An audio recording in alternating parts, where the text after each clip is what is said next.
Hi, the SI meteorologist Paul Dorian here, Friday afternoon with an update. December 21st, we have a very active weather pattern here. It looks like it'll send not one but two storms towards the Mid-Atlantic region next week. The first storm will be a weaker system compared to the second one, but a perfectly timed storm in that it looks like it may spread enough snow in parts of the Mid-Atlantic to have a white Christmas.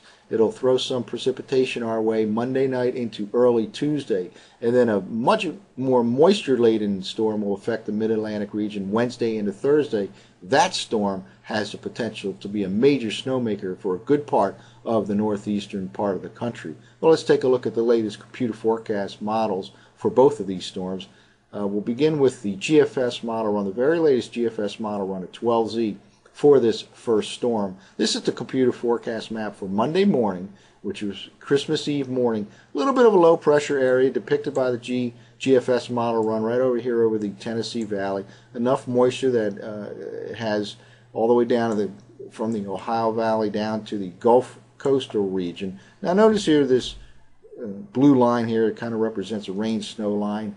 This is not a bitter cold air mass by any means that we're going to experience all weekend long, but it's cold enough here that the rain snow line is all the way cutting across the DC region, for example, come Monday morning. Cold enough for some snow, at least from the Pennsylvania-Maryland border on north. Let's now jump ahead 12 hours.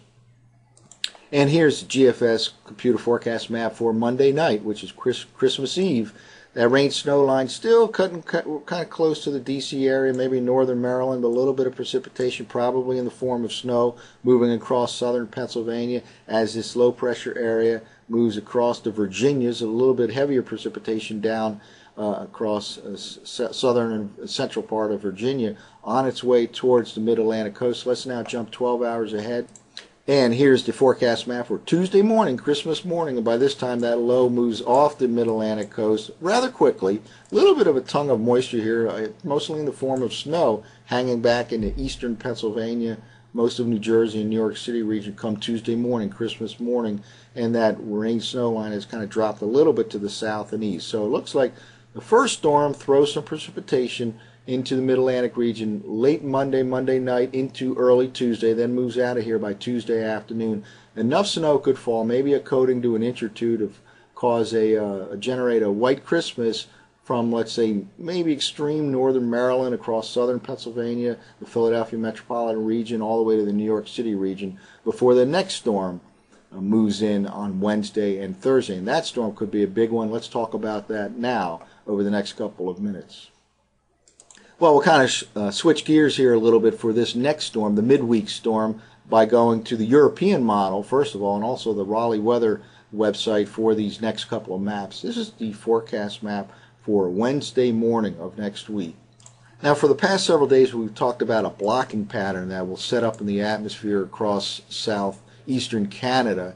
And initially, a lot of these computer forecast models had a storm pulling out all the way moving towards the Great Lakes region, which seemed kind of unreasonable given that block that should set up in the atmosphere over the next few days. Now, the very latest European model run continues somewhat of a trend towards the south and east with this storm track, now depicting a low right over Tennessee, central part of Tennessee, come Wednesday morning. This storm is much more moisture laden than that first storm. This storm is a potential big one. Lots of cold air around with kind of cold air damming here east of the Appalachians and a very cold air mass into the Central Plains area. This is perhaps the farthest north that this storm will go. It may go a little bit farther north before it either jumps to just transfers some energy toward the mid-Atlantic coast. We'll take a look now 24 hours ahead. And here's the forecast map from the the very latest 12Z European model run for Thursday morning, 24 hours later. So the storm moves from Tennessee to the mid-Atlantic coast, and it'll probably end up being a little bit farther to the east than depicted by the very latest European model run. I would not be surprised if the track continues its trend a little bit farther to the south and east, given the fact that this very latest European model run moves some of the energy associated with this storm up at the upper levels of the atmosphere, 500 millibars, like way up into New York State against that block, and that very well may not happen. Everything may continue to shift a little bit more to the south and east, and each time the track moves a little bit more to the south and east, you have a colder and colder solution for the Mid-Atlantic region. As it is right now, heavy snows are likely here later Wednesday into Thursday in inland areas, and probably rain along the coast.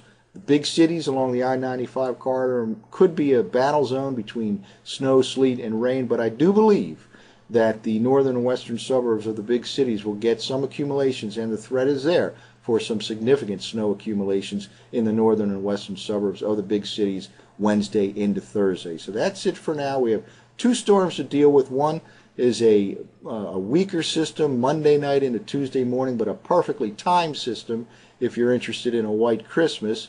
And then a big storm looks likely for Wednesday into Thursday. So let's stay tuned to the SIweather.com. We'll update this over the next few days. That's it for now. I'm the SI meteorologist, Paul Dorian.